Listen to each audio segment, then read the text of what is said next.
কেন্দ্রীয় সকল নেতৃবৃন্দ এবং উপস্থিত আমার প্রাণপ্রিয় চট্টগ্রামের ভাই ও বোনেরা, আসসালামু আলাইকুম। আমি একটি দুঃখী পরিবারের ব্যথিত পরিবারের সদস্য হিসাবে আপনাদেরকে বলতে চাই, ব্যথা অনেক পেয়েছি, দুঃখ অনেক পেয়েছি।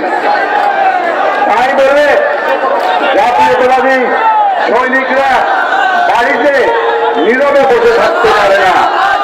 আজকে এই শহরে প্রমাণ করেছে দীর্ঘ 17 বছরের অত্যাচার নিপীড়ন আমাদেরকে নিঃশব্দ করতে পারেনি। আগামী 17 বছরে যদি কেউ নিঃশব্দ করার চেষ্টা করে, এই জাতীয়তাবাদী সৈনিকদের অবশ্যই নিঃশব্দ করতে পারবে না। আমার প্রিয় চট্টগ্রাম ভাইরা, একটা জিনিস আপনারা মনে রাখবেন, হাসিনাকে দেখেছেন কিভাবে সে পালিয়ে গেছে, আপনাদের তো অজানা নেই। ফজর ফাড়িলে রাইতে হয়, কিন্তু মাইয়ে ঘুরাইবে মনে হচ্ছে যে ফজরিতে আসবে রাইটার নামে এসছিল।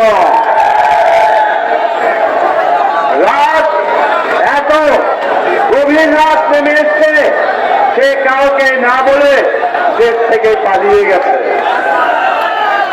আমার মা বোনদের থেকে শ্রদ্ধা রেখে আমি বলতে চাই, মহিলা, এই মহিলা আমার মা বোনদের জন্য একটি কলঙ্ক।